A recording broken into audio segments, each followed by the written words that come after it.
अर्ज करण्यासाठी फक्त तुम्हाला 100 रुपये फीज असणार आहे। त्याचसोबत जर तुम्ही SC ST PWD आणि वुमेन कॅन्डिडेट आहात तर तुम्हाला 0 रुपीज फीज आहे। फक्त तुम्हाला अर्ज करायचा आहे, तुम्हाला सरकारी जॉब भेटणार आहे। यासाठी नवीन जाहिरात प्रसिद्ध झालेली आहे।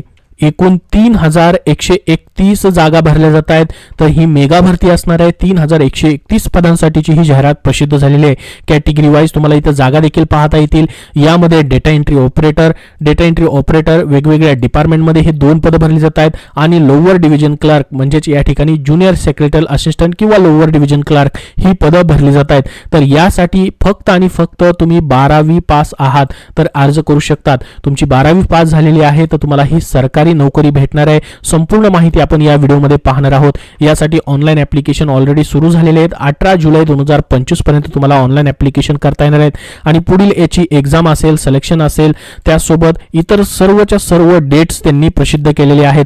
तुमची परीक्षा या ठिकाणी जर आपण बघितली फेब्रुवारी-मार्च 2026 मध्ये या ठिकाणी घेतली जाणार आहे। ही जी जाहिरात आहे स्टाफ सिलेक्शन कमिशन म्हणजेच SSC मार्फत या ठिकाणी प्रसिद्ध करण्यात आलेली आहे। SSC मार्फत जरी जाहिरात प्रसिद्ध केलेली असेल तरी देखील भारत सरकारच्या विविध डिपार्टमेंटमध्ये ज्यामध्ये कॉन्स्टिट्यूशनल बॉडीज, स्टॅट्युटरी बॉडीज, त्यासोबत इतर जे पण डिपार्टमेंट्स आहेत, मिनिस्ट्रीज आहेत, ऑफिसेस आहेत गव्हर्नमेंट ऑफ इंडियाची, त्या ठिकाणी तुमचं पोस्टिंग असणार आहे। ऑल ओव्हर इंडियामध्ये कुठेही तुम्हाला पोस्टिंग भेटू शकतं।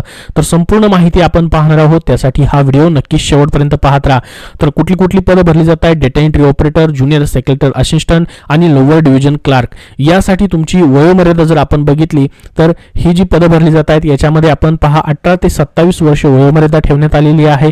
त्यासोबत 5 वर्ष सूट असणार आहे। SC ST साठी, OBC साठी 3 वर्ष, PWD साठी 10 ते 15 वर्षापर्यंत सूट देण्यात आलेली आहे। आता बघा ही जी भरती होते स्टाफ सिलेक्शन कमिशन मार्फत, याची परीक्षा जी आहे 2 फेज मध्ये घेतली जाणार आहे। याच्यामध्ये 2 टियर मध्ये परीक्षा तुमची असणार आहे आणि ही परीक्षा मराठीमध्ये देखील देता येऊ शकते। तुम्हाला लोकल लँग्वेज सिलेक्ट करायचा ऑप्शन देखील तुम्हाला असणार आहे। या ठिकाणी पाहू शकता कॅन्डिडेट यांना त्या स्टेटनुसार, त्या युनियन टेरिटरीजनुसार, झोननुसार या ठिकाणी लोकल लँग्वेज सिलेक्ट करता येणार आहे। त्यांनी या ठिकाणी दिलेली आहे माहिती सर्व याच्याबद्दलची। पाहू शकता एक टेबलच त्यांनी या ठिकाणी त्याबद्दलच्या माहितीचा दिलेला आहे, ज्यामध्ये लँग्वेजेस फॉर एक्झामिनेशन मध्ये पाहू शकता इथं तुम्हाला मराठी भाषा देखील पाहता येईल। मराठी भाषा देखील तुम्ही सिलेक्ट करू शकता। सेंट्रल गव्हर्नमेंटचा जॉब असला तरी देखील तुम्हाला या ठिकाणी लोकल लँग्वेज मधून ही परीक्षा देता येणार आहे। तर अतिशय महत्त्वाची अशी संधी तुमच्यासाठी असणार आहे। बघा याच्यासाठी सिलेबस काय असणार आहे, पहिली जी एग्जाम तुमची होणार आहे त्याची माहिती आपण पाहूयात। ह्या PDF फाईलची लिंक तुम्हाला मी डिस्क्रिप्शन बॉक्समध्ये आणि आपल्या टेलिग्राम चॅनलवरती दिलेली आहे। तर बघा याच्यामध्ये स्कीम ऑफ एक्झामिनेशन मध्ये टियर 1 मध्ये तुमचं या ठिकाणी English language, general intelligence, quantitative aptitude आणि जनरल अवेअरनेस याच्यावरती या ठिकाणी प्रश्न असणार आहेत। 60 मिनिटाचा वेळ तुम्हाला या ठिकाणी असणार आहे। 25 प्रश्न 50 मार्कासाठी या ठिकाणी ही परीक्षा तुमची पहिली होईल।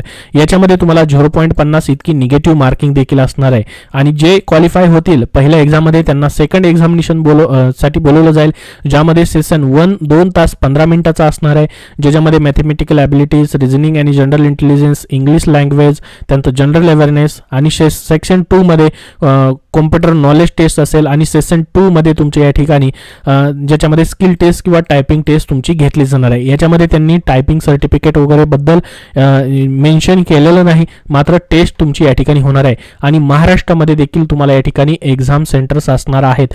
पूर्ण महाराष्ट्रभर एक्झाम सेंटर असणार नाहीत, मात्र काही महत्त्वाच्या सिटीजमध्ये जसं की या ठिकाणी पाहू शकता पुणे, नाशिक, नांदेड, नागपूर, मुंबई, कोल्हापूर, जळगाव, छत्रपती संभाजीनगर, अमरावती या ठिकाणी तुमचे सेंटर्स असणार आहेत एक्झामसाठी। तर SSC मार्फत ही जाहिरात जी आहे ती प्रसिद्ध करण्यात आलेली आहे। तुम्ही नक्की यासाठी अप्लाय करू शकता। ऑनलाइन ॲप्लिकेशन सुरू झालेले आहेत। लिंक तुम्हाला डिस्क्रिप्शन बॉक्समध्ये दिलेली आहे। याबद्दल तुमचे अजून काय प्रश्न असतील तर कमेंट बॉक्समध्ये नक्की विचारा। हा व्हिडिओ नक्की लाईक करा व शेअर करा। त्याचसोबत पुढील अपडेटसाठी या चॅनलला सबस्क्राईब करून ठेवा। धन्यवाद।